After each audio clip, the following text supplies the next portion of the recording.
Scott, thank you so much for talking to us today. This is going to be awesome. I'm so excited to get the story, the origin story of Morris Costumes and what life has been like for you literally growing up. I mean, we always say every day is Halloween at Halloween Daily News, but I think you kind of exemplify that more than a lot of people. So I'm very excited to talk to you today. Oh, I'm looking forward to it. Funny thing is I think this is pretty normal what I do. Halloween and entertainment business is just what we do every day. Yeah, absolutely. And we love it. And we are here for it. And we're here for it every single day. So I usually start these interviews off with a little bit about the holiday itself, and I ask often if people celebrated Halloween and have fond memories as a kid. Now, with you, I kind of know some of this answer going in, so I'm going to tweak that just a little bit with you. What is your earliest memory of Halloween itself and just being aware of this holiday? What is your earliest memory? When I was a kid, everybody went out for trick-or-treating. Mm-hmm. And our parents They just let us go. We'd go for miles and just trick or treating, and when we came back, we came back. Mm-hmm. It's a little bit different today with parents keeping their kids in their neighborhoods and kind of control things, and the environment the world has changed quite a bit in all these years. But it was just such wonderful memories of trick or treating and all the kids and all the fun and all the friendships and everything. So. And you probably weren't even fully aware in those early years of how much a part of the holiday itself, your family and your family business was and would become over the decades. So my childhood was I consider it to be very normal. In some aspect I played sports like all the other kids, baseball and basketball and all that, but most of the summers and most of the years, my dad would travel about 50 weeks out of the year, 45 to 50 weeks out of the year. And during the summertime, we'd travel with my father doing the shows across the country. And so, end of May would come, we'd jump in the camper, we'd travel the country, we'd doing shows all over the country and coming back and then doing Halloween. And I just assumed it was just a normal thing that everybody didn't know anything about it, and so it was, but it was really quite as you get older, you start to look at what everybody did as a kid, and people hear about my experiences of traveling the shows and doing circuses and all this stuff. You realize how different of a life that I've led than so many other people. And now your mom and dad, Phillip and Amy Morris, they were doing these ghost shows. Is far back as the 40s when they started? My dad he basically was in the entertainment business from the time of 8 years old. He truly started doing magic and illusions, and I have 8mm clips of him when he was 8, 9, 10 years old of doing magic shows, and him and my mom left home when they were 18 to go on the show doing shows and that type of thing. They were from Michigan and they moved down south eventually, and basically he was doing all kinds of, whether they're TV stunts, TV shows, being burned alive. Then he got into doing ghost shows, and most people today don't know what a ghost show is. Yeah, can you explain that a little bit? So a ghost show was, back then, most of the theaters were 1,500 seat theaters. They were like the old vaudeville theaters, and they all had a stage, 1,500 seats. A lot of them had balconies, and where today most of the theaters are mini theaters that might hold, 200-300 people, something like that, maybe 400 people at the max. And so, and back then he would do a stage show between horror flicks, and he was big into illusions, so he had a magic illusion show. But then also part of there's a horror flick before and a horror flick afterwards, and he would do matinee shows and do night shows and midnight shows. And between the two horror flicks, he'd do this, like I said, this illusion show, and then there was this horror scene. And in the horror scene, now before everybody came in, we had, which you couldn't do today, we would go and we'd black out any visible light that would be coming into the theater, whether they were exit signs, whether they were a window somewhere, whether there's a possibility of someone opening a door to let light in. But and we did that partly for safety reasons, safety for the staff, because what would happen is we would start doing during this horror scenes, the trailer would start running, the lightning trailers would be on the screen, the thunder would be coming down. My dad would be up with a blank gun shooting it off. Mummy would be coming out. King Kong would be coming out on the stage, and then all of a sudden the lights would go out and they come back up. Then he would be talking about the snakes coming down the aisles, the rats crawling up the back of your seats and crawling down over your shoulder, down to your laps, and how the girls would get wrapped around these spiders and all this stuff just going on. And then all of a sudden, the whole place would just go black. Oh, and you talking about pandemonium, it was absolutely crazy. And actually, he had a gash underneath his eye, stitches, where somebody threw a bottle, and he had gotten cut up underneath his eyes for one of the shows. But and that was the reason, one of the reasons why you wanted it to be a blackout, because you would not want someone to be able to see where you were in the audience, because some of the staff went down the audience and they carried these glow in the dark signs and everything else.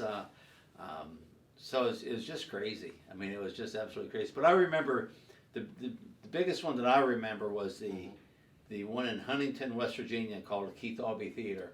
Okay. And we played on midnight, and they'd line up for blocks. I mean, and I must have been 11 years old when I was doing the show. And they'd fill up the 2,500 seat arena, the theater, and it was just amazing. So you're 11 years old doing this. What did they have you do in the show? Usually I was one of the ones that was out back taking the light over the fluorescent, phosphorescent, different items they'd bring out on stage. So in other words, burning them up so they would be seen on stage. And every now and then I'd be one of the characters, one of the little mummies or whatever. But it was crazy. That and I was always working in the concession stand. I love the business side of things. So and that's why one of the reasons the business has grown to where it is today. Well, I guess so. I mean, growing up around that and then having an interest in the business side, because, I mean, eventually you would join the business. I was going to ask about that, too. Has that really been your only job? I mean, was there ever a time when you weren't, working in Halloween, in entertainment, like from 11 with mom and dad doing the ghost shows? I mean...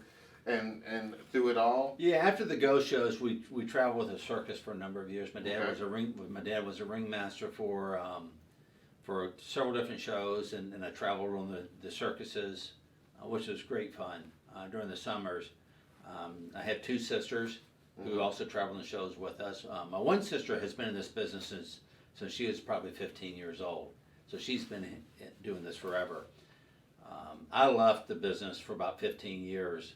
I was in a different business, I had a degree in chemistry and different field altogether, and then came back to the business one day and thought I was going to miss the opportunity of working with my parents, and so it's been a great experience since then.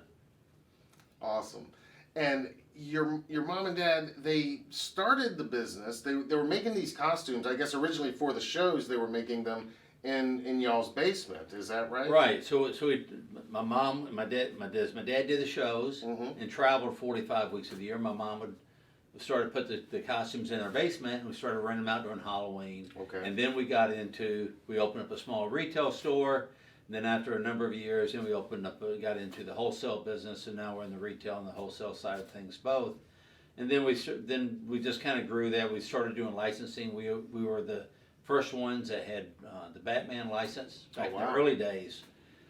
the Ben Cooper days of Halloween. Yes. But and then we got into temporary Halloween, where you see all the pop-up stores across the country now, and then e-commerce came along over the years, and so the business just kind of naturally grew. But my parents, my mom is, she'll kill me for saying this, but my mom's 85 years old and still runs our store. She drives 30 miles a day. She's like the ever-ready bunny, and she comes awesome. in. She has so much fun with the customers and all the, just everybody that comes in the store. Everybody knows her, but she's great. That's really cool, and it's got to be cool for her to see what all of this has grown Yeah, into over the years. It's crazy. It's really it is. And you said they started renting the costumes out of the basement. Did that just come from word of mouth? People that, friends that might have known them, or people said, "Hey, you know," and that's how it started, just kind of through the grapevine that they had them. Some of the neighbors started asking about it, and then as the neighbors started asking about it, they did that for two or three Halloween seasons, and then they opened up a small costume shop, and it was this very small shop. I mean, it was, and then they added on a couple times, and then the funny thing was, and I wasn't in the business at this time, but the funny thing was, is this guy that was making some latex masks out of Arizona, and I can't even remember the gentleman's name, but he called my dad up one day and said, "You know, I made these masks, and I thought you might want to sell a few of them." And so my dad said, "Hey, I'll take some," and we sold a few of them and sold out of them within a couple weeks. And my dad called the guy back and said, "Hey, look, can I buy some more?" And the guy said, "Yeah, I'll make you some more." And that is actually how we got into the wholesale side of the business, selling to all the costume shops across the country. But back then, I mean, there was nothing really in Halloween. I mean, there was very, everything was a very elementary product. And so it's really left the last 40, 50 years to develop, you know, all kinds of neat innovations that is out there today, and it continues to be innovated.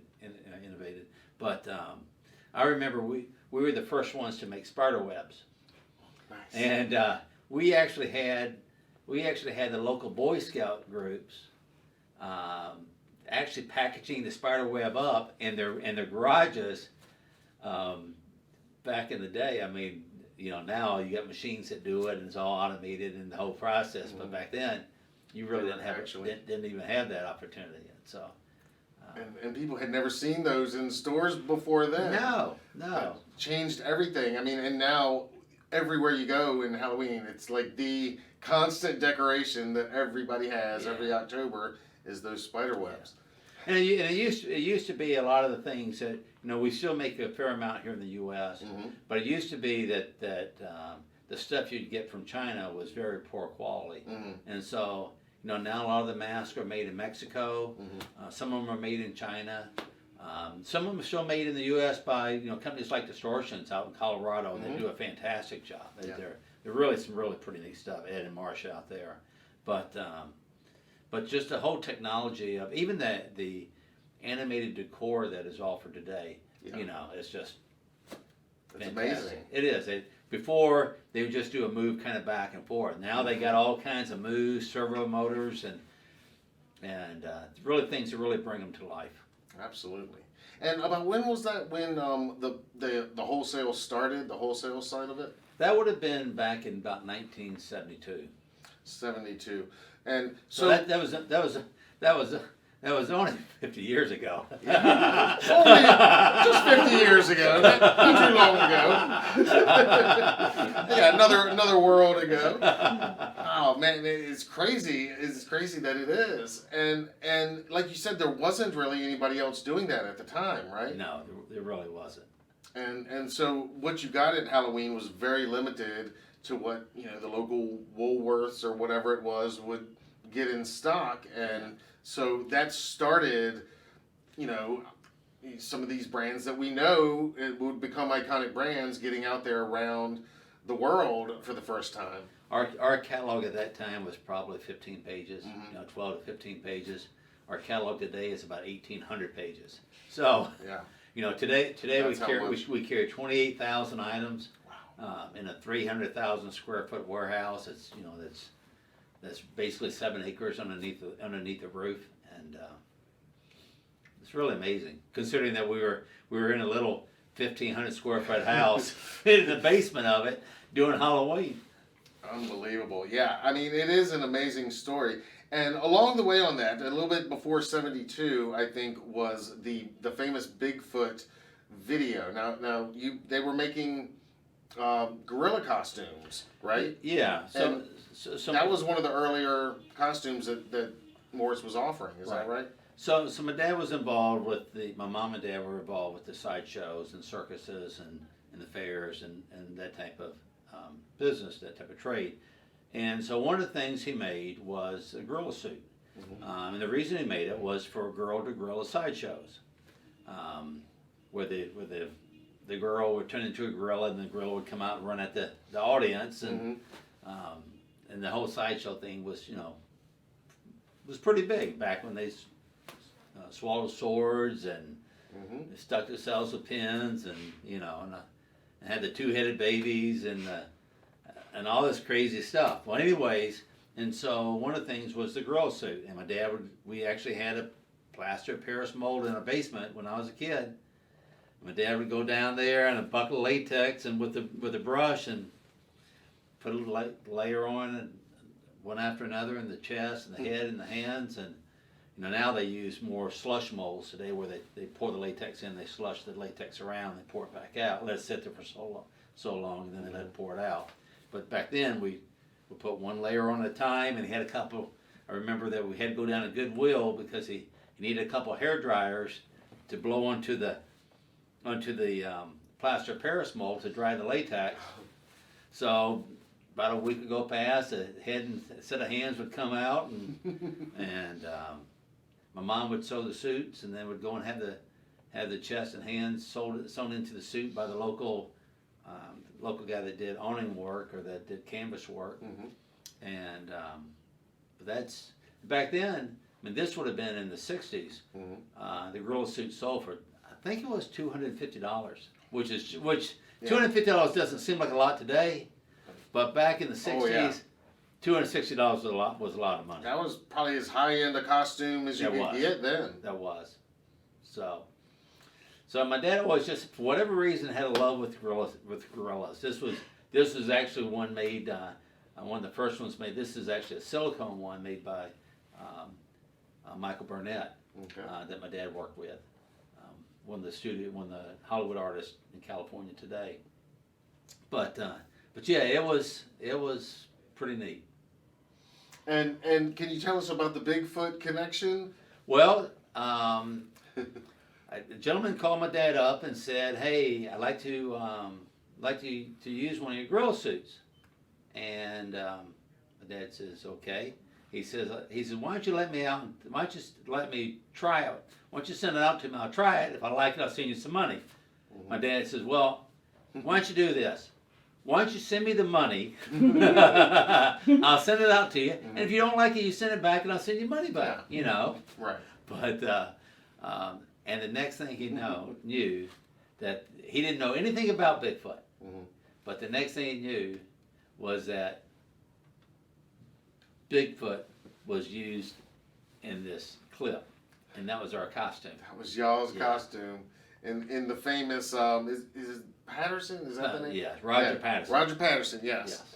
Yeah, in the famous clip that everybody has seen for decades. That's right. And man, I mean... Bigfoot and Elvis still live today. Absolutely. And just another part of Morris lore and Bigfoot lore now, tying it all together. That's right. That's amazing. And a testament to how good and ahead of their time those costumes really were. Yeah. I mean, just so ahead of their time. So, at what point did you and your sister start to step in and take on a little more of the leadership role in the company? There wasn't really any defined time. I mean, it was just like, it was a family business, and we all saw things that needed to be done, and we just kind of did. We all did our own different things, and then whatever needed to be done, we just did them. And what we found was that we all kind of had different expertises in different areas, and so we just kind of gravitated to those areas that we did well, and the business just grew because of that. And we didn't really have a plan for the business per se. We just had a philosophy of working hard every day, and not knowing where that would take us. I mean, we had no idea that Halloween pop-up shops would do what they did. We had no idea that e-commerce would do. I mean, e-commerce really came around in the late 90s, and changed everything. Yeah, pretty much changed the whole world. You know, before that, we did some licensing of some different, whether it was Batman, or whether it was Popeye, or whether it was, we made the Beavis and Butthead of the MTV days. But none of that was ever planned we just basically enjoyed what we were doing, servicing customers that liked the product. Halloween grew because it's a fun holiday.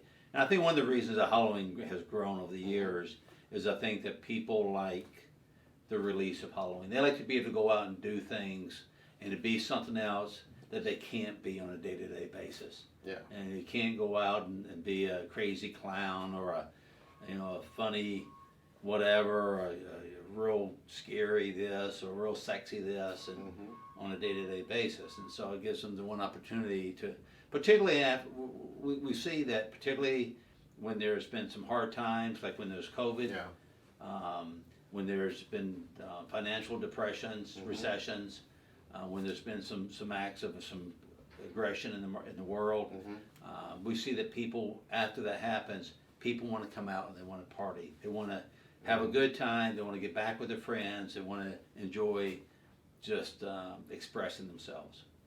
And like you said, just some of that escapism that Halloween gives us, I think, like you said, you can kind of put everything aside that's going on in the rest of the world and put on a costume for that night or for that party or whatever, and kind of escape it for a little while. I think you're right. And in hard times, sometimes people need that more than ever. Yeah. Because that's what we've seen in the industry is it didn't really, take much of a dive with the pandemic. It was, one of the few holidays that was able to stick around and still happen, and people adapted. That was the key. People had to figure out how they were going to adapt for Halloween, and it did change, without a question. What we saw the purchases going from costumes and dress up more to decorations. So as people were decorating their houses, they were decorating the yards, they were decorating, so people could do drive-bys, people could do walk-up and still keep that distance. But people still wanted the whole Halloween experience. And so it's been fun from that. But it's been interesting how the world has changed through this process. Yeah, absolutely. And like you said, I mean, growing up and just living the life you've led, I mean, it's not abnormal for you. I mean, we're doing this interview in February, the end of February, and it's not abnormal for you to be talking about Halloween in February and to be thinking about Halloween stuff. And whereas for some people, they're like, "What are you talking about? It's February. Why?" Are you? Yeah. But for your, for decades now, this has just been, like you said, normal for you. You didn't really see anything abnormal about it as a kid because there wasn't in your family. And what's interesting is most people haven't really thought about Halloween 22 yet. I'm already starting to think about Halloween 23, and as soon as Halloween's done, and I tell you what, when Halloween night comes, all I want to do is go home and go to bed. I am totally worn out. But the first week of November comes, we're off to buying product for the next year, and it's like it never ends. And you ask yourself, we ship product year round, and we have people that buy Monster Mask and January, February, March. It doesn't make a difference what month it is. And you ask yourself, what are people buying this stuff for? And you know, this time of the year, people love Halloween year round. Mm-hmm. They really do. Yep. Yep, and we can attest to that. Our audience knows that there are definitely many of us out there that, you know, I call it the Halloween lifestyle, and it is. It's a everyday's Halloween lifestyle. And now you spoke a minute ago about some of the advances and just the technology of like the animatronics and the mask making technology, and so and you kind of answered this question then, but what are some of the most significant changes in the industry that you've seen in your time working? You know, because you've seen it go through a lot over the years. What's like some of the most significant changes? And then part two of that would be, what's something that has never changed about the Halloween industry? Right. Well, I think that one of the things that has changed is my dad had always said to me, he said, you know, and this was one of the problems with China early on. Mm-hmm. You get a mask from China, you get something from China, and the sculpture was okay, mm-hmm. but the paint job was just terrible. Yeah. You could just tell something was made in China. Right. And my dad always said to me, he said, you know, you would think that if they're going to make it, it doesn't cost any more to make it good as it does to make it bad. And so that is one of the things that I think see things have really changed, is that the quality mm-hmm. of you know, artistry that is used today has gotten so much better than it was mm-hmm. you know, 30, 40 years ago. The latex has gotten better. It's gotten so that it's more pliable, more form fitting. Yes. There's more people using silicones out there, so for some real realistic stuff. And then when you get to some of the mechanics, is just really improved. When I say mechanics of automation, just pieces that the servo motors and motors mm-hmm. that can go multiple directions. We have a new technology we're using now called Digi Eyes, and it's more like a projection eye instead of just a light in the eye type of thing. And so, you know, there's Bluetooth that people are using. I mean, there's just all types of just technologies that just wasn't really available mm-hmm. 15, 20 years, 30 years ago. Mm-hmm. And they have gotten to being very cost efficient to do those things. Mm-hmm. Before, you know, you get some of these animated pieces, and they were, you know, a couple $1,000. Yeah. And so you know, now they're, you know, $300, $400, $500, and very reasonable for what you're getting. Mm-hmm. Very reasonable. So I think those things have really improved.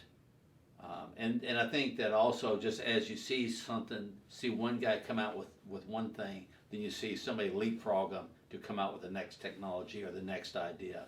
And so, but there's still many things that are still around today that were around. Spider webs. Yeah. I mean, there's always going to be spider webs from now, always. And it's always ones that you can stretch out, and you can, you know, sure they have some devices now, which mm-hmm. you know, the webcaster guns or whatever, which give a real neat effect. But there's also a lot of things that will never change. That's timeless. Yeah. Like the spider webs, right. Like you said. I don't think that's ever going to stop. That's a good one. That's very true. You know, like I said, everywhere you go, anybody got decorations out, they got some spider webs out there. Yeah. Out there with them.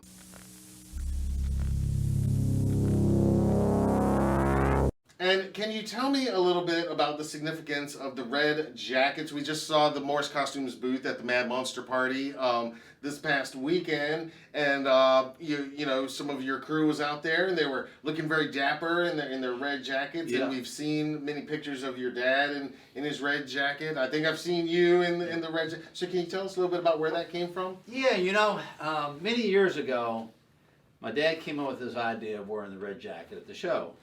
And his viewpoint to was, if you walk around the show and you see the different vendors, you're never really sure, because a lot of them just wear a black shirt or maybe a jacket, or mm-hmm. but they could just as easy as being a patron as they could be the vendor. That's true. And so My dad wanted to make sure that when you walked to the booth, you knew who the Morris people were, and so and so the only time that we ever get stopped in the red jacket, they either say, "Hey, you're with Morris," or "You work at the Marriott out front in the package."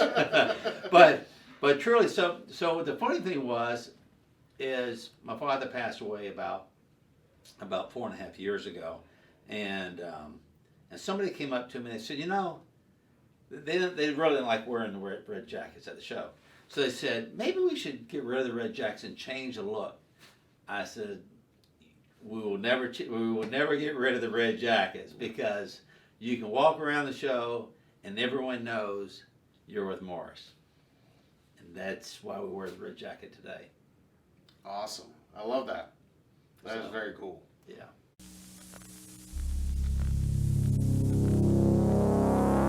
So we all read some news in 2021 that the family had sold part of the business. Can you talk a little bit about that and why 2021 was the right time to do that? Sure. So Morris Costumes sold to Oriental Trading in March of 2021, which is a Berkshire Hathaway company. And basically we were doing some family planning. And we want this business grew much more than a basement business. And we worked a lot of hours, 7 days a week, and just a lot of hours. And I think that we were just looking at trying to figure out how to make the business survive for the next 50 to 100 years versus stopping in a family. And so that was the whole purpose. We think that with our new partner, our new owner, Oriental Trading, they have a great company that has a lot of wherewithal and has a lot of technology themselves. And they've been in this type of business for some time. They were actually a customer of ours before the ownership. So we think they will give the Morris Costumes a great name for many years to come.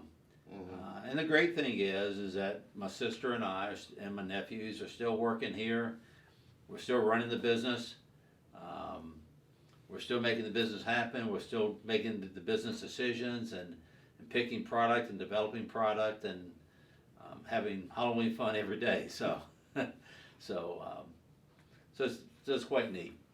So would you say the atmosphere around here and the way things work hasn't really changed much since the sale? No. It's still pretty much the business as it's been. Yeah, it's pretty much. I couldn't tell you any difference. So we had the same employees, we had the same customers, we had the same manufacturers and same designers, and we're doing the same task every day, and there's really not a whole bunch different. It's just basically a plan to carry on the business for many years.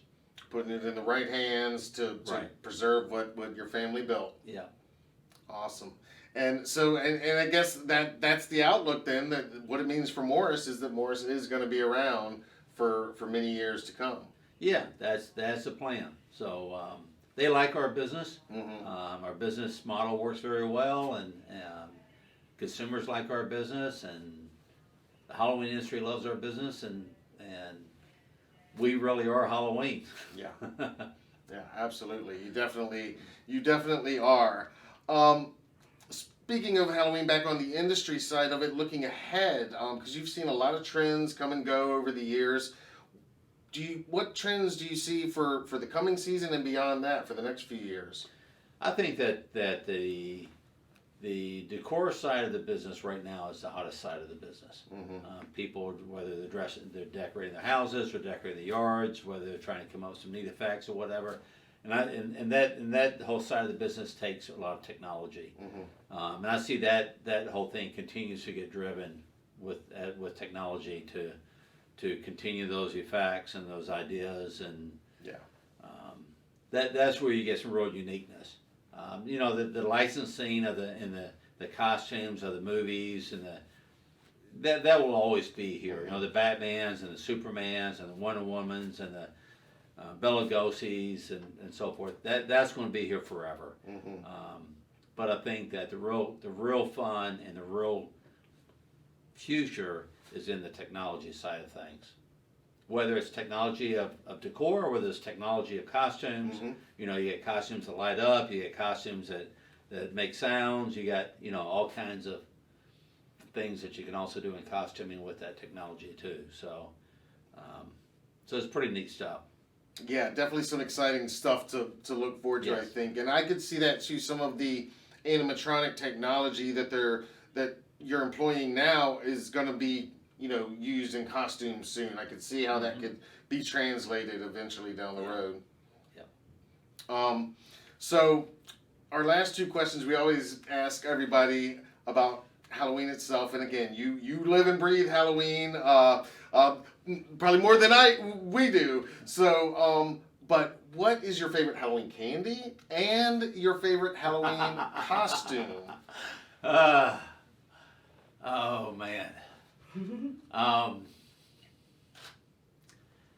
Candy.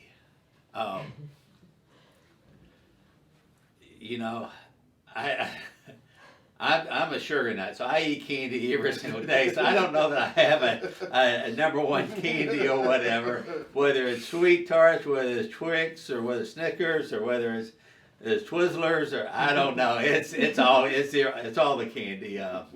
I love the candy, but costume.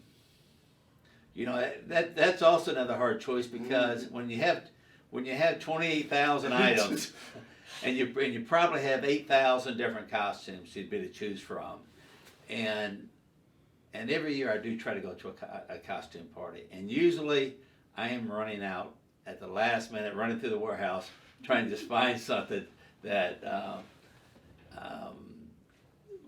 I don't know. I'd probably have to say I like being zombies. Mm-hmm. And it's probably because by the time I get to the end of Halloween, I am a zombie.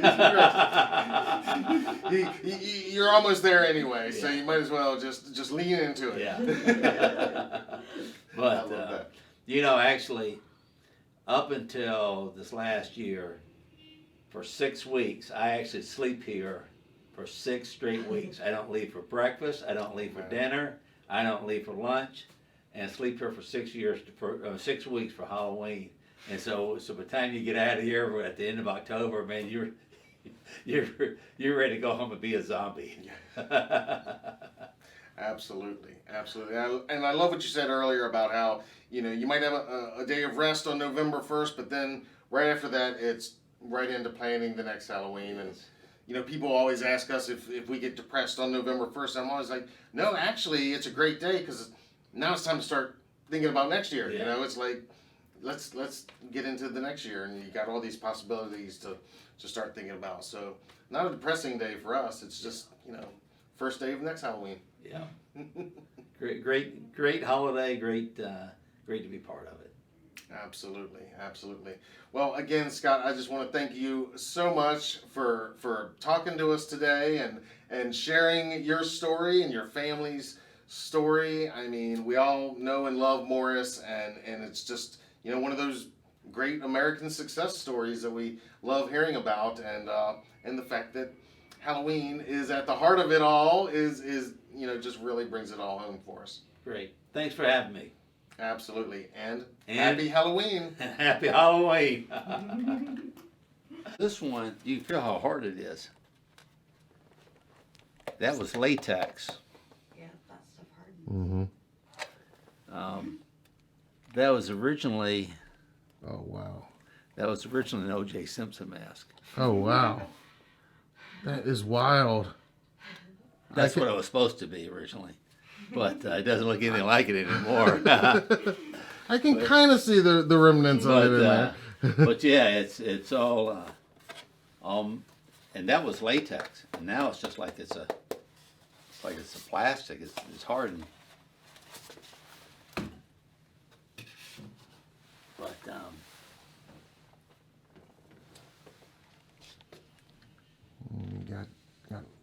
that Lucy up Yeah. there? Yeah. Mm-hmm.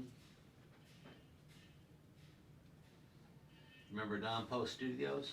Oh yeah. That's a Don Post Studio original. Oh wow.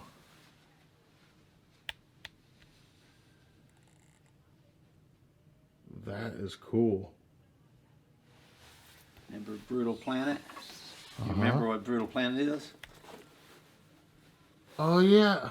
That was owned by Distortions. Oh yeah. They did haunted houses in for Six Flags, Okay. and they Yep. did their own Yep. haunted house, and it was called Brutal Planet. Okay. Nice. Yeah. Yeah. But this is Dracula. Yeah, I was looking at that one. Those eyes. That looks We, so detailed. we owned the license to that at the time. Wow. Um,